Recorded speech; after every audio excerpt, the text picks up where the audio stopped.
Assalamualaikum warahmatullahi wabarakatuh. Salam sejahtera untuk kita semua.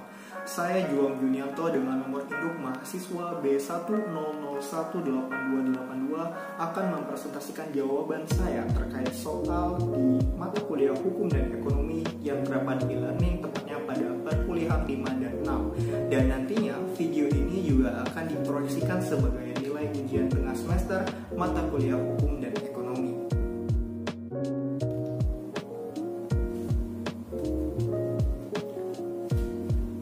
Soal yang pertama, apa yang dimaksud dengan sistem ekonomi nasional? Sistem ekonomi nasional adalah cara untuk mengatur atau mengorganisasi seluruh aktivitas ekonomi, baik ekonomi rumah tangga, negara, atau pemerintah maupun rumah tangga masyarakat atau swasta sekalipun. Aktivitas ekonomi yang dimaksud di sini adalah kegiatan yang dilakukan oleh masyarakat yang meliputi kegiatan produksi, distribusi, dan konsumsi.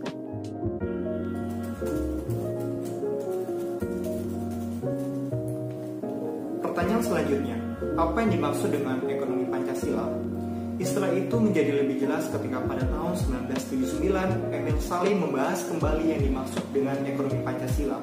Pada pokoknya, ekonomi Pancasila adalah suatu konsep kebijaksanaan ekonomi setelah mengalami pergerakan seperti bandul dari jam kiri ke kanan hingga mencapai titik keseimbangan. Ke kanan artinya bebas mengikuti aturan pasar, sedangkan ke kiri artinya mengalami intervensi negara dalam bentuk perencanaan memusat. Secara sederhana, ekonomi Pancasila dapat disebut sebagai sebuah sistem ekonomi pasar dengan pengendalian pemerintah atau ekonomi pasar terkendali. Mungkin ada istilah lain yang mendekati pengertian ekonomi Pancasila, yaitu sistem ekonomi campuran misalkan. Maksudnya campuran di sini adalah percampuran antara sistem ekonomi kapitalisme dengan sistem ekonomi sosialisme atau sistem ekonomi jalan ketiga.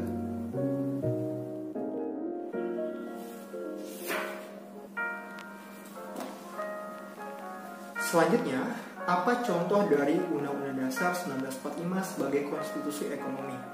Pasal 33 Undang-Undang Dasar Negara Republik Indonesia tahun 1945 merupakan fundamen dari sistem perekonomian nasional.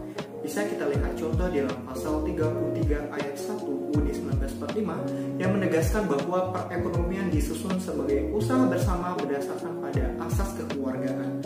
Makna yang terkandung di dalam pasal tersebut sangat dalam artian sistem ekonomi yang dikembangkan seharusnya tidak hanya berbasis pada persaingan serta pada asas yang sangat individualistik saja. Demikian pula jika kita lihat di dalam pasal 33 ayat 2 dan ayat 3 UUD 1945 memberikan makluman yang sangat jelas bahwa pemerintah memiliki peran yang sangat besar dalam kegiatan ekonomi. Ekonomi bukan hanya dilakukan oleh masyarakat, swasta, atau bahkan individu, terutama untuk cabang-cabang produksi yang menguasai hajat hidup orang banyak. Kemudian, bumi, air, dan kekayaan alam yang ada di dalamnya itu juga harus dikuasai oleh negara untuk sebesar-besarnya kemakmuran rakyat.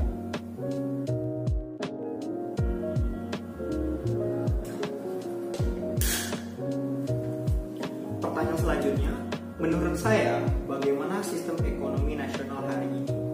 Sistem ekonomi yang digunakan suatu negara tentu berbeda-beda, karena secara historis, suatu negara mempunyai keadaan alam, lembaga ekonomi, lembaga politik, lembaga sosial, falsafah, dan ideologi yang berbeda-beda. Kita bisa mencontohkan 3 sistem ekonomi yang eksis pada saat ini, mulai dari kapitalisme, sosialisme, dan ekonomi agama. Ekonomi kapitalisme banyak sekali dianut oleh negara-negara seperti Amerika Serikat, Singapura, Chili, dan lain sebagainya.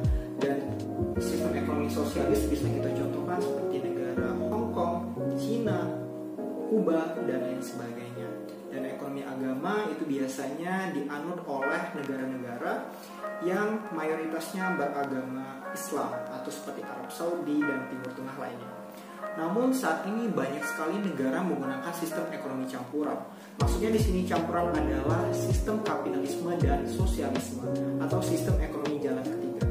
Contohnya sistem ekonomi yang berlaku di Amerika Utara dan Eropa Barat umpamanya dapat disebut sebagai sistem ekonomi campuran karena sudah tidak asli kapitalis, tapi bukan pula sosialis.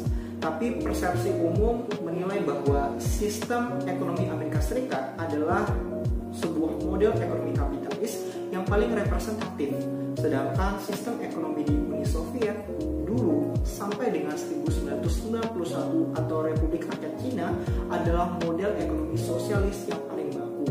Barangkali yang lebih mendekati model ekonomi campuran adalah sistem ekonomi Inggris atau negara-negara Eropa Barat yang lazim disebut sebagai negara-negara kesejahteraan atau welfare state.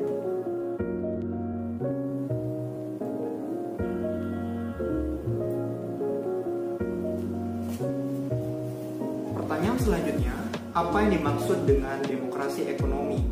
Demokrasi ekonomi atau demokrasi pemangku kepentingan adalah filsafat sosial ekonomi yang menganjurkan penggantian kekuasaan, pembuatan keputusan dari manajer korporasi dan pemegang saham korporasi ke kelompok pemegang saham politik yang lebih besar, termasuk di dalamnya pekerja, pelanggan, penyuplai, lingkungan sekitar, dan publik luas. Dalam konteks negara, demokrasi ekonomi ini sederhananya dapat diartikan sebagai pemegang kekuasaan tertinggi di negara kita adalah rakyat, baik di bidang politik maupun ekonomi. Seluruh sumber daya politik dan ekonomi dikuasai oleh rakyat yang berdaulat, atau dalam bahasa hukumnya, ekonomi demokrasi biasa kita sebut sebagai ekonomi berdaulat.